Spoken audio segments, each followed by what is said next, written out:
Oke, selanjutnya adalah Kerajaan Gorontalo. Kerajaan ini pusatnya itu adalah di daerah Makassar, ya. Kerajaan ini merupakan kerajaan transito terbesar juga, kerajaan maritim, ya, yang mempunyai pelabuhan yang sangat besar, di mana raja-rajanya itu ada Tumapa Risi Kalona yang menjadi raja pertama. Terus kemudian awalnya Raja Gorontalo ini belum memeluk agama Islam.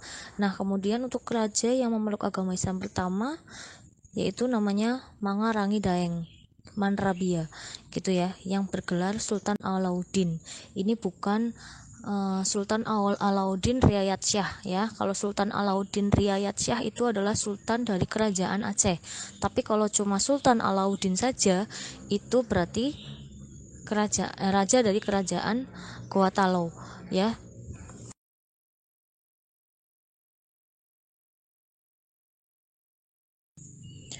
Nah, kerajaan Gorontalo ini mencapai puncak kejayaan pada masa Sultan Hasanuddin.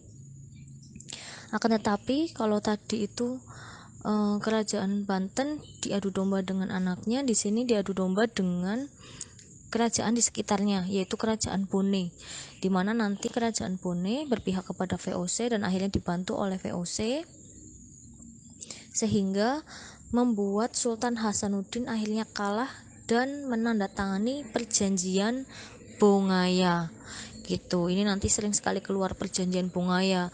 Di antaranya itu nanti isinya adalah Makassar melepaskan daerah yang dikuasainya, terus kemudian tidak ada negara asing yang lain yang diperbolehkan masuk ke Makassar atau ke Gorontalo. Terus nanti ada Arupalaka dijadikan sebagai Raja Bone, terus dan sebagainya. Intinya semua perjanjian antara kerajaan yang ada di Indonesia dengan VOC itu semua pasti merugikan kerajaan kita, gitu ya. Jadi hampir semua wilayah yang dikuasai oleh kerajaan kita itu harus dilepaskan dan menjadi wilayah dari VOC. Nah, di sini VOC berkuasa penuh atas kerajaan Makassar setelah menghancurkan perlawanan Mapasomba. Jadi untung saja di sini anak dari Sultan Hasanuddin yang bernama Mapasomba itu mau membantu perlawanan dari ayahnya. Akan tetapi karena kerajaan Bone yang dipimpin Arupalaka ini mempunyai banyak teman dan dibantu juga oleh VOC, akhirnya Sultan Hasanuddin dan Mapasomba harus mengalami kekalahan.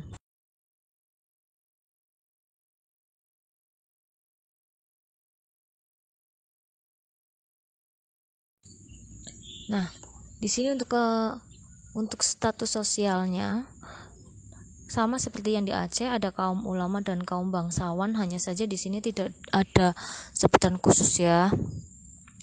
Terus juga ada pelapisan atau ada stratifikasi sosial sama seperti yang ada di Mataram. Ya, kalau di Sulawesi atau di Gorontalo itu lapisan-lapisannya yang pertama ada anak karung atau karaeng. Mungkin kalian pernah mendengar nama karaeng galesung, ya, ketika SMP. Ya, entah itu kalian mendengar atau tidak, ya. Terus yang kedua ada Tau Maradeka dan yang ketiga ada Ata, gitu. Jadi kalau misal mungkin kalian ada yang mempunyai teman nama depannya Ata, itu berarti bisa dikatakan bahwa mempunyai garis keturunan dari Sulawesi, gitu.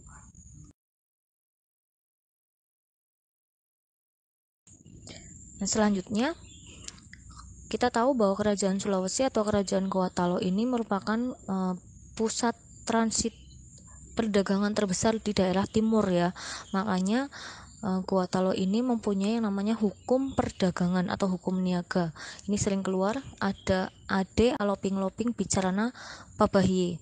Ini adalah sebuah hukum perdagangan yang mengatur perdagangan antara Gorontalo dengan negara lain yang berdagang di Gorontalo. Nah, barang dagang utama kerajaan Gorontalo itu adalah rempah-rempah, cendana, cangkang penyu dan juga beras. Kita tahu bahwa daerah timur itu merupakan pusat penghasil rempah-rempah, ya.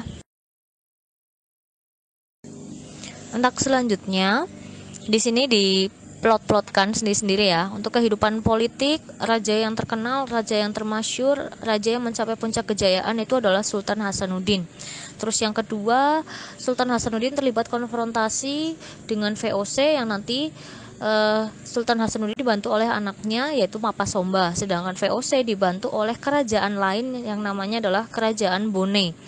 Terus yang kedua, kehidupan ekonomi, merupakan bandar perdagangan rempah terbesar di Indonesia bagian timur ya, seperti udah bulan disampaikan ya. Terus memiliki hukum perdagangan yang bersifat mengikat, yaitu Ade Aloping Loping Bicarana Pabahiye. Terus yang selanjutnya, kehidupan sosial, menganut sistem feodal atau kerajaan di mana ada lapisan-lapisan sosial ya yang tadi ya. Terus yang kedua, rakyatnya itu sangat setia terhadap raja. Nah, untuk selanjutnya adalah Kerajaan Ternate dan Kerajaan Tidore. Di situ sudah terlihat ada beberapa peta ya. Nah, ini menandakan bahwa Kerajaan Ternate dan Kerajaan Tidore walaupun kerajaan kecil tetapi mempunyai banyak teman, istilahnya kayak gitu.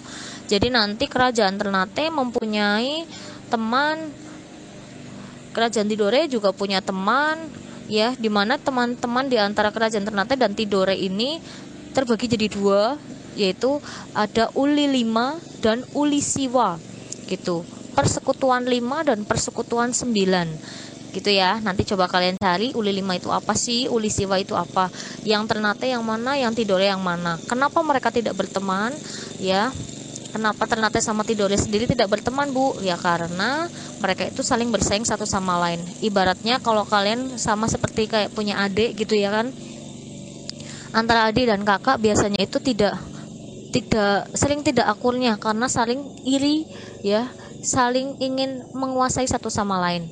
Nah, sama dengan Ternate Tidore, jadi dari dulu itu tidak pernah akur, nanti baru akur ketika masa pemerintahan Sultan Ba'abullah.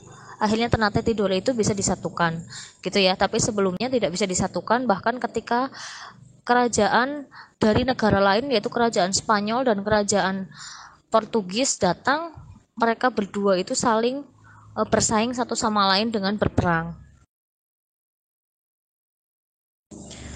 Oke, di sini disebutkan kehidupan politiknya, yaitu merupakan dua kerajaan yang sebelumnya bersaing di Maluku ya, seperti tadi belum disampaikan ya. Kedua kerajaan akhirnya bersekutu untuk mengusir Portugis dari Maluku karena Spanyol ternyata tidak bertahan lama di Maluku dan Portugis bisa menguasai Ternate Tidore secara bersamaan, hingga akhirnya muncul rasa ingin mengusir Portugis dengan cara bersatu ya, yaitu nanti disatukan oleh Sultan Ba'abullah.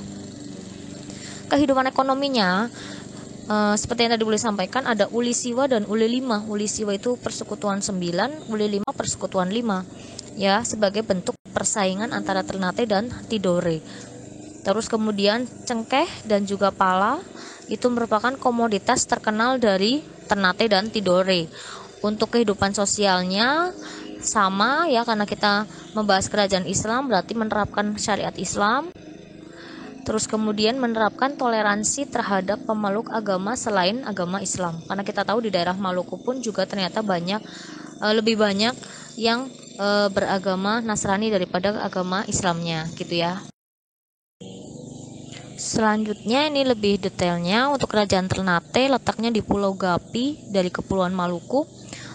Rajanya itu adalah Bab Masur Malamo Sultan Zainal Abidin, ayah dari Ba'abullah ya. Terus kemudian ada Sultan Ba'abullah. Untuk menjaga kepentingan dagangnya, kerajaan Ternate membangun persekutuan yang disebut Uli 5 gitu kan, yang tadi belum disampaikan. Uli 5 berarti persekutuan 5 yang terdiri atas Bacan, Obi, Seram, Ambon, Ternate gitu, dan Ternate sebagai pemimpinnya.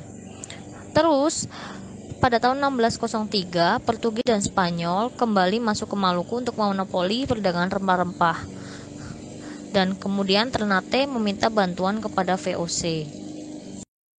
Selanjutnya kerajaan Tidore terletak di Tidore, Maluku bagian utara, dengan pusat kerajaan berada di daerah Gamtina. Lokasi ibu kota kerajaan kemudian dipindahkan ke Rum, Tidore bagian utara ya, dan raja-rajanya itu ada Ciriliyati atau Cirili. Biasanya kita ngomongin Cirili atau Sultan Jamaluddin gitu ya, Sultan Mansur dan Sultan Nuku. Belum yakin yang kalian ingat itu Nuku. Ingat-ingat ya, Tidore itu Sultan Nuku, Ternate Sultan Ba'abullah gitu. Jadi berbeda-beda. Nuku itu dari Tidore, Ba'abullah itu dari Ternate. Selanjutnya adalah kerajaan Tidore. Kerajaan Tidore ini pemimpinnya dipilih berdasarkan usulan dari perwakilan 4 marga besar atau Volaraha. Dan di sini penduduk Tidore adalah penganut Islam yang taat. Sama seperti Ternate, kerajaan Tidore itu mendirikan persekutuan. Ya, kalau Ternate itu Uli 5, kalau Tidore Uli Siwa.